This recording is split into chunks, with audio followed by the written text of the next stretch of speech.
Welcome to Kinks and Beats Daily. I'm your host, Tony Fry. Thank you for downloading today's episode. Today is January 28th. And on this day in 1978, keyboardist John Gosling quits the Kinks. He had originally auditioned for them during the sessions for Lola, the single, not the album, in 1970. And you can actually hear his keyboard parts on that record from his audition. After the Kinks had done a short little tour of America, a couple tours of America, I think, kind of to reintroduce themselves after their ban from America, they decided they needed to add a keyboardist to their touring group. And Gosling would end up being a, critical member of the band for 8 years. His work during his tenure with the Kinks is all over their early and mid 70s songs. He's featured in spots. He is the anchor of the song. He's doing piano and organ. He's a critical component to their sound at that time. He left towards the end of the Misfits sessions, and I've talked about this. He's in interviews well after the fact has talked about this, but he was growing tired of the constant overdubbing and re-recording during sessions. And so he left.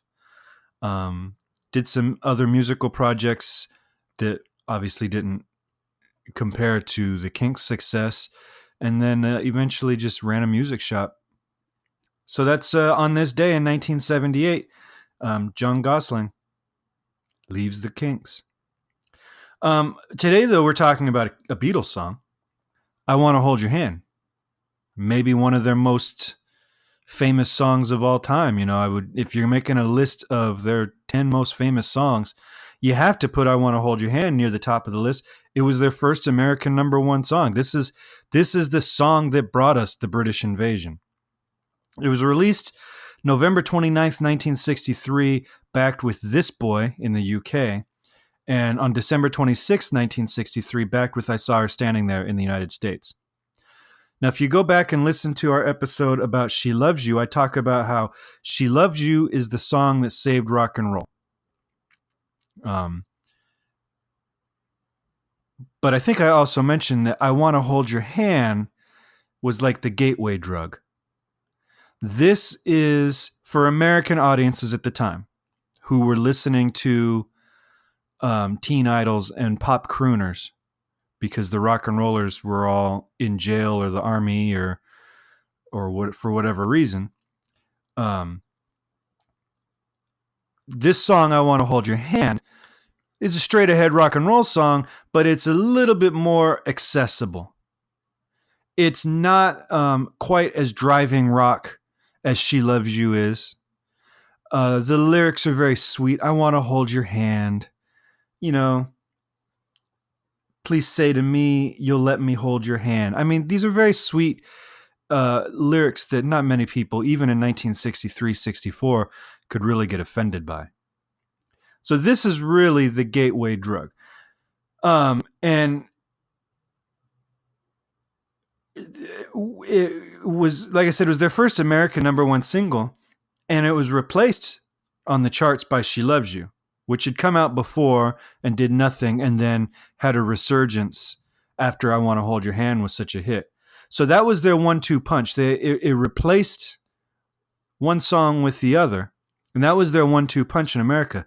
It was opposite in the UK. Pre-sales for this record were so huge in the United Kingdom that the song should have debuted at number one on the charts, but it couldn't because She Loves You was already at number one. Even though it had already been a hit in the past, it kind of had a resurgence as Beatlemania was really taking over. They were getting some increased media coverage. She Loves You pops back into the charts, goes up to number one. And so it took I Want to Hold Your Hand 2 weeks to knock She Loves You off the charts. But once it did, it stayed on the top 50 for 21 weeks. And, a lot gets said about, the Beatles in this time period. They had that run where they had 5 or 6 of the top 5 or 6 songs on the charts and all this kind of stuff. I would like to look at Any Given Day in 1964, once Beatlemania had really hit and they were big in America. Any Given Day, how many songs they had in the top 50. It's incredible. And when you consider what you had to do to get a song in the top of the charts back then, this is pre-streaming. We're not talking about, 50,000 copies will get you in the top 5. They had to sell millions of copies of these things to a smaller population. So it's really something. It's the first record by the Beatles recorded on a 4-track machine. And this allows for overdubs and a true stereo mix. So up till this point, they were very limited on what they could do in the studio. And so now they've already started being able to expand on their sound, on their techniques in the studio. So this was the first one. It was recorded October 17th, 1963. 2 sessions were scheduled for that day. One was from 2:30 to 5:30, and the other was from 7 o'clock to 10 o'clock. So basically, they were going from 2:30 in the afternoon till 10 o'clock at night with a little dinner break in there. But during that time, a relatively short time, they recorded their first Christmas record, or at least part of the Christmas record. I don't know if it got finished or not.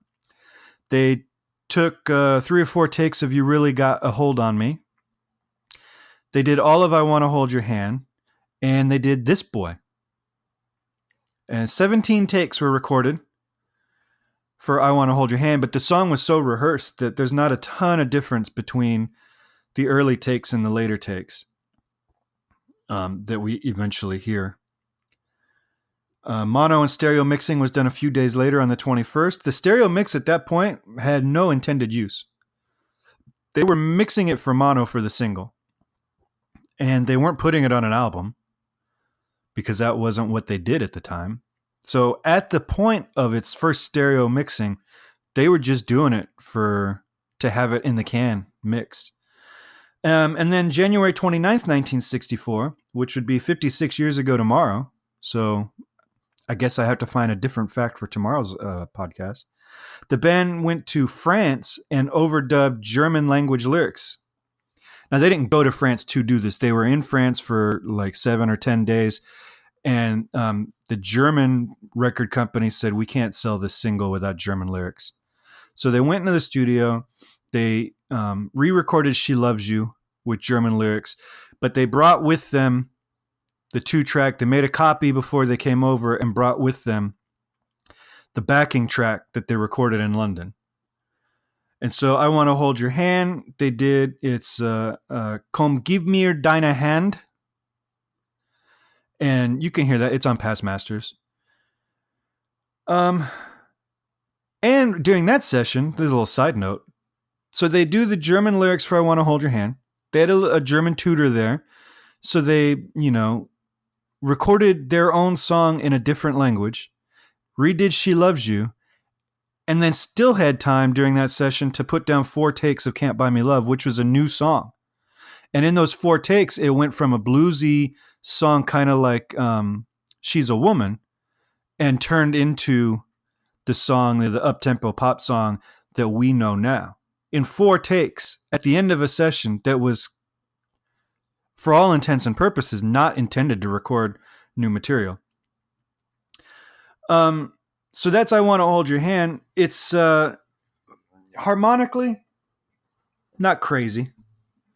The amazing thing with this song is how many hooks there are.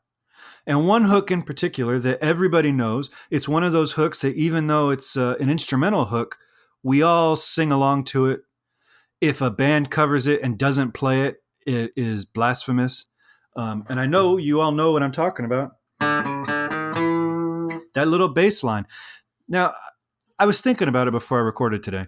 There are not a lot of rock songs to this point, we're talking late 1963, that use the bass guitar as one of the delivery methods of a good hook.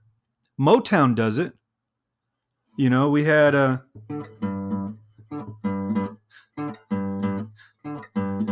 opening to My Girl. They knew how to use the bass for a hook.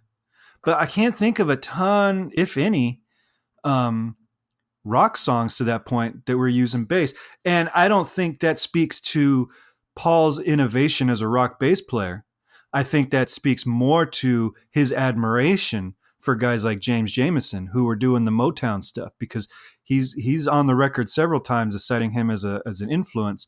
And I think that influence is making its way into this song, which is also a great way, like I said, to be the gateway to She Loves You. Is you've got this thing that kind of appeals to everybody. If you're a rock and roll fan, you like this song on its surface. If you're a Motown fan, you like this song because it has that little bit of Motown in it.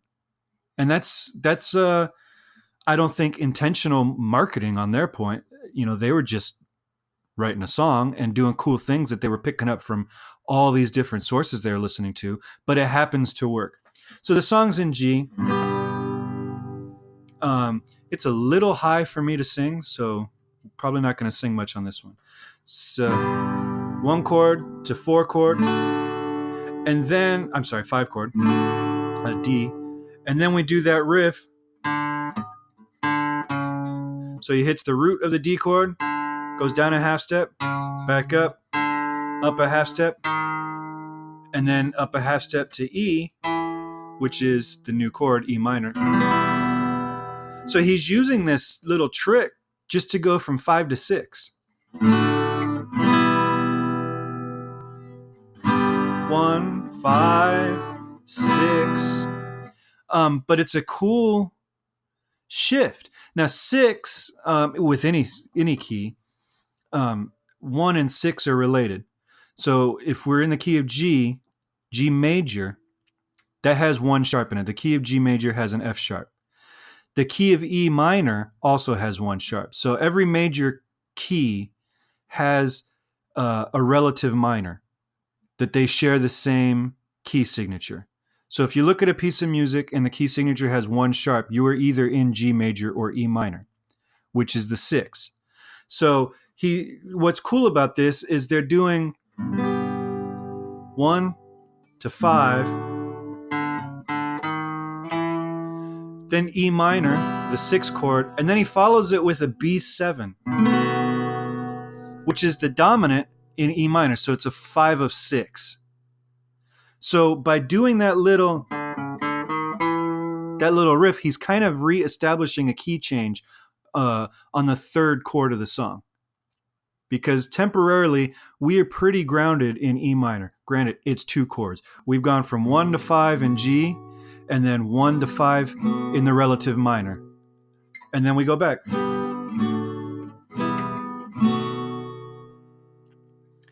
And then 4, 5, 1, 6, 4, 5, 1. That's it. And then we've got the bridge, D minor 7, which is not in the key of G. We are, for the bridge, kind of floating back to C major, which has no flats and sharps. D minor 7 would be a 2 to a 5, G chord, to a 1, to a 6, that relative minor again, back to 2, 5, 1.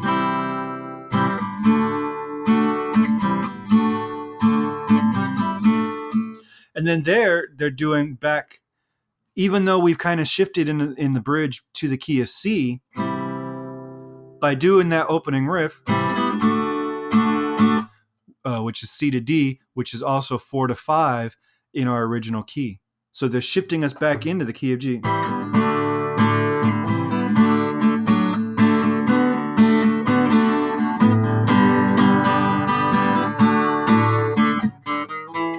So it's just full of hooks, harmonically, lyrically. the little guitar licks that George is throwing in there. And it's one of those tunes, as much as I'd love to hear George rip into a guitar solo on this one, where would you put it? So his little inflections here and there are perfect for the song, because what else would he have done?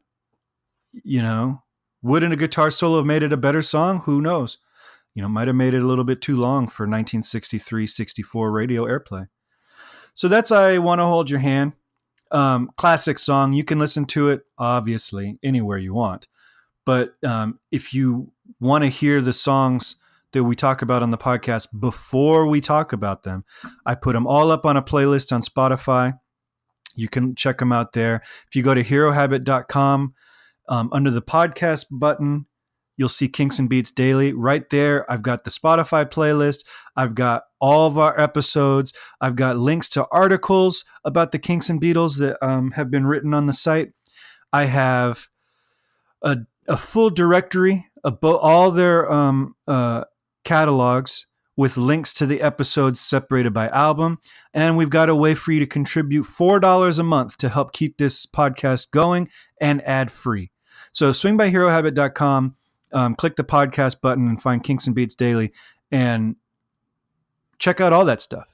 Also, we've got a community there that I'd love to get you all started in conversations, and there's not a ton of you there yet, but it's new, and I'm hoping that you will join me and get some good Kinks and Beatles and, you know, anything else you want to talk about. The site is dedicated to sports and pop culture, so really anything along those lines is up for grabs. But there is a group specifically for Kinks and Beats Daily.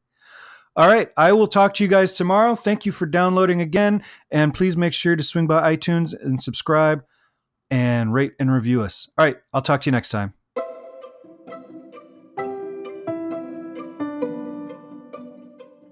This podcast is presented by the Hero Habit Podcast Network. Swing by herohabit.com today to comment on this episode and poke around our growing database of sports and pop culture news, reviews, and collectibles. herohabit.com. Collect your heroes.